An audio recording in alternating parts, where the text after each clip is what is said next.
Hey everybody, welcome to Art. I'm glad you're here with me today.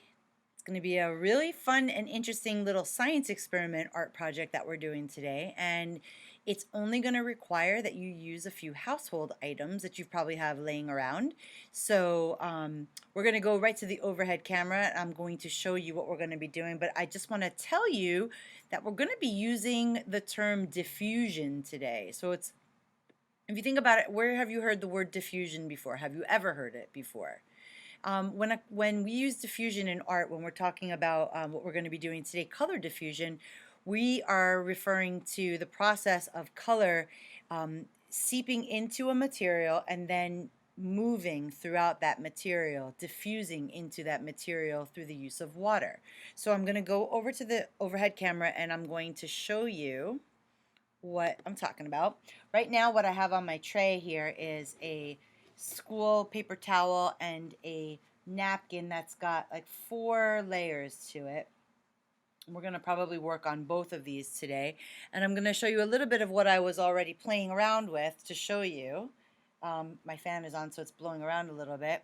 This is what I'm talking about. We're going to be making tie-dye paper towels today, but not tie-dye that you can wear. We're going to be using markers and some kitchen supplies that you probably have laying around.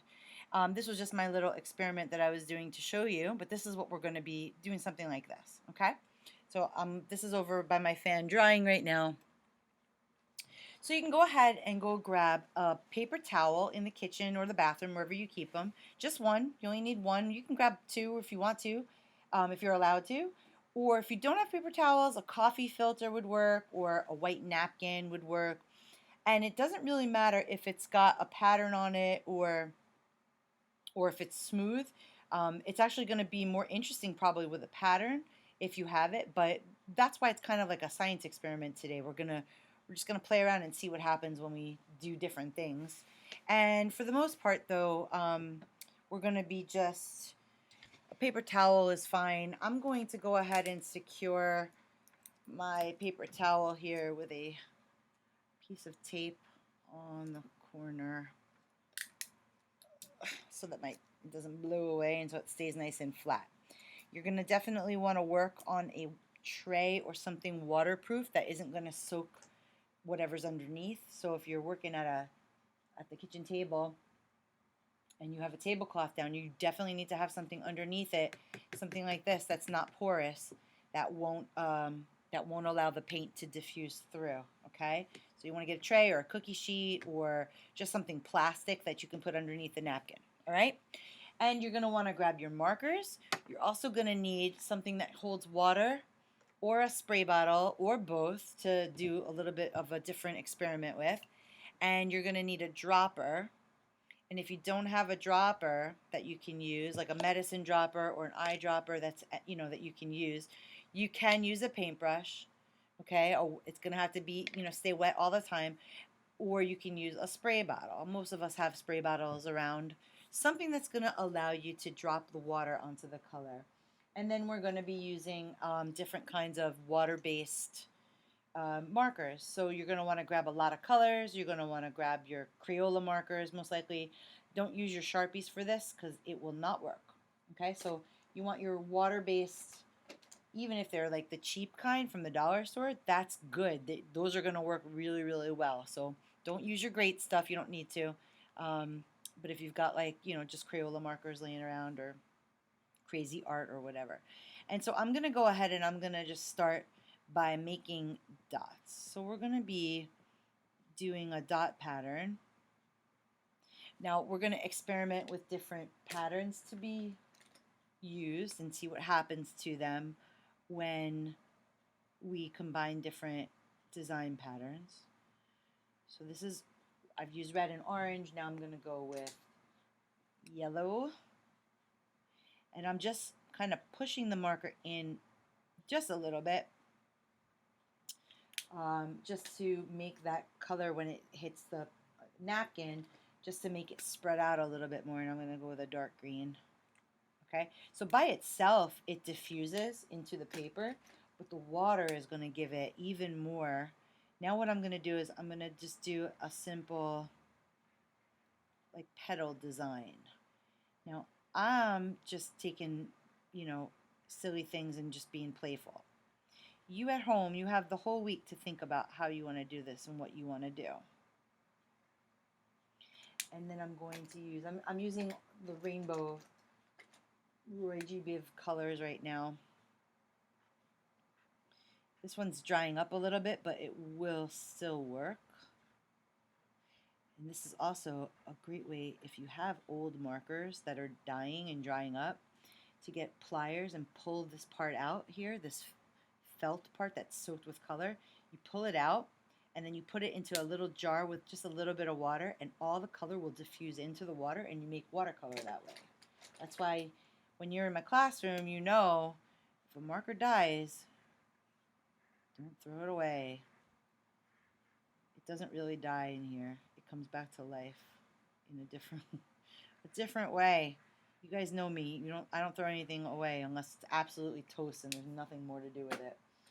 Okay, and then I'm going to go ahead and now I'm going to use, this is a poster marker, but it's still made out of water base, so I'm going to go ahead and give it some more dots. Now, the more of a texture you give to this particular project, the better I think it's going to, that's my hypothesis, the better it's going to diffuse and the more interesting of a design you're going to end up having, and you're going to get a really nice blending of colors. Let's see how we do with this. And then I'm going to go in with my pink. Actually, I'm going to use this, maybe two of these pinks. And I'm going to just do some lines. So when you're doing this, I want you to treat this like it's a science experiment. I know you just did science fair, a lot of you, especially upper elementary. I don't know if lower elementary did, but upper elementary just did science fair recently. This is kind of like doing a science project, but with art. It's actually a cool little drawing. I like it the way that it is, but I'm going to alter it with water in just a couple of minutes. Don't be afraid to experiment. A lot of times the projects that we work on involve having to change or let go of what you thought was going to happen, and that's art. Sometimes it just changes as you're making it. And we're going to see how this comes out. I'm excited. Okay, so we got a pretty interesting little mandala drawing there. We just did mandalas, remember? So now what we're going to go ahead and start doing is, I'm actually, you know what, I kind of want to fill up these corners here. So I'm going to spend the next few minutes filling these up with dots in different colors. So I'll be right back. I'm going to pause you for a few minutes and get this done. You go ahead and you can work on your project now. All right, everybody. So this is what my final product looks like with the drawing, okay, with the dots. So I just kind of went crazy dotting all over the place. And now we're going to do three different experiments here, three different ways using the piping to the pipe to squeeze the water out, a paintbrush, and our spray bottle, just for comparison, just to see how each different way to diffuse the color works. So what I'm going to do first, I think I'm going to start with my dropper. This is the one that's, to me, the most fun. So I filled it up with water. You probably can't see, but the water is in the tube and it's ready to go. So what I'm going to do is I'm just going to go ahead and I'm going to just bombs away, drop it. And you can see it's starting to, now you got to give it a few seconds to start to diffuse. You don't want to saturate it so much that it rips, but you want to get it nice and wet. You don't want to see any dry spots. In a couple minutes, after that has worked its way through, I'm going to hold it up so that you guys can see. Now I'm going to use my paintbrush. So I don't know if I want to swipe or what. I think I want to just dab water and let it kind of work. See, I'm not painting. I don't want to spread the color with my brush. I want the color to spread through the water, pulling it.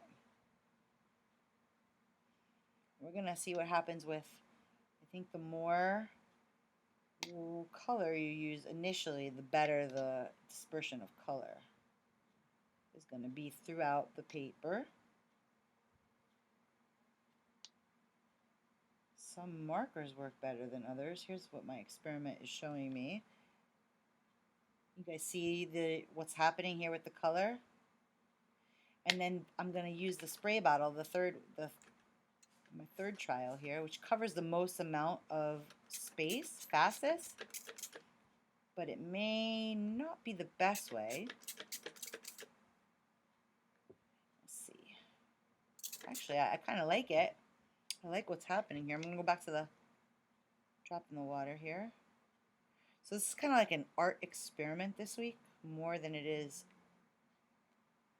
a project. But it's going to turn into a really cool project. A little bit more water over here in some of these drier areas. This is fun. I feel like I'm a kid again, just playing. So what I'm gonna do is, oh, it's funky. Look at how it's blended. So what I'm gonna do is I'm gonna cut tape. I'm gonna be real careful not to cut the paper or rip it. Oh, it popped right off. It's very, very wet, so I want to be really careful because right now is where it can rip. I'm trying to be super careful about this. All right, so as I lift it to show you, it's pretty cool. I know it's hard to get a great angle because the wind and my fan is blowing it. Look how cool that is, guys. That's neat. And then once this dries, put it outside in the sun. It'll dry up in like an hour. You can do some cool stuff with this. You can use it for making flowers. You can use it for the background of a collage.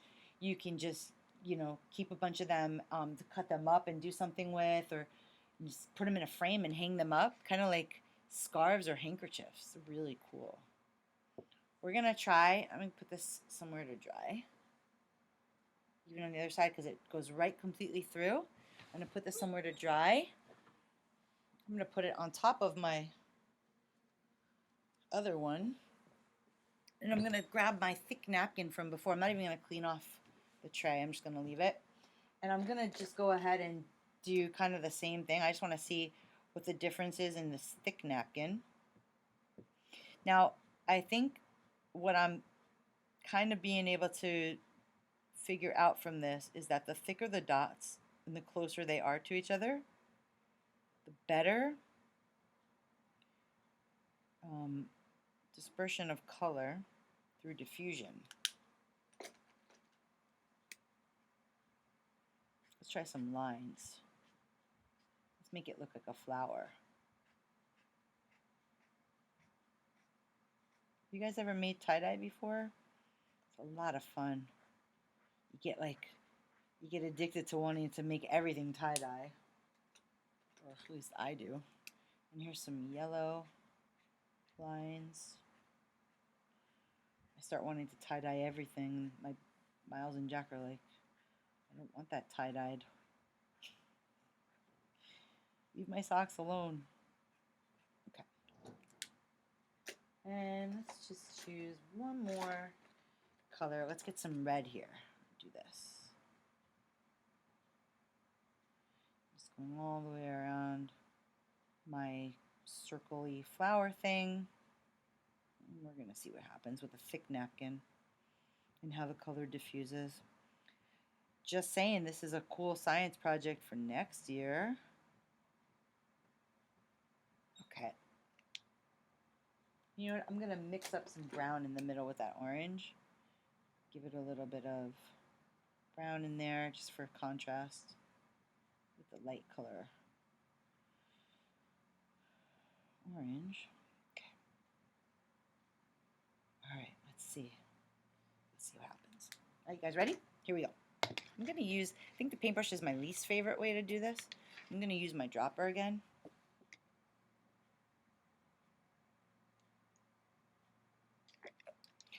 A baby wipe could also work for this project. Let's try the spray bottle.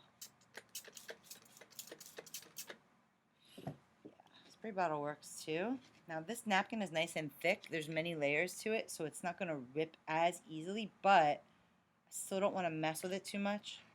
So I'm going to leave it flat and let it dry. The more color you use, the more diffusion you're going to get. So just keep that in mind. If you use a lot of dots with color, you're going to get better diffusion. The darker the color, the better the diffusion.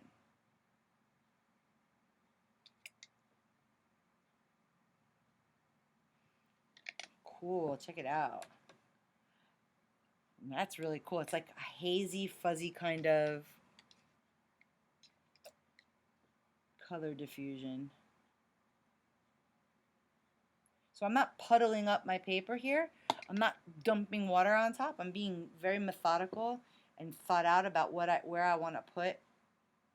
That's pretty cool. So you can make some really fun patterns and projects with this. I would love to see what you guys come up with. I hope you guys have some fun doing this. And you know what? If you don't like the way it turns out, guess what? You can just throw it away after you're done. You don't have to keep everything you make if you don't want it, or if you don't like the way it turned out. But just as an experiment, don't worry so much about how good it's going to look. Just have fun playing with it, because it's kind of fun to just drop water on top of your color and see what happens. It's really interesting to watch how the paper pulls the color through it. And again, the more texture you have on your background, on your paper, the better this is going to work. Now, you can use regular paper. You can do the same thing with paper. It's going to be a little different because paper is smoother. But you can try it with, you can even try it with cloth. If you had some white cloth, like tie-dye, like you're tie-dyeing fabric.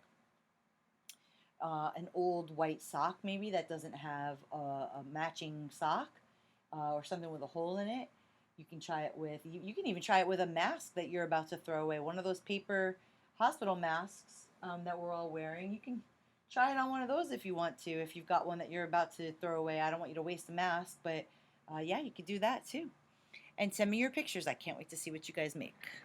All right, guys, take care. See you next week. Thanks for watching.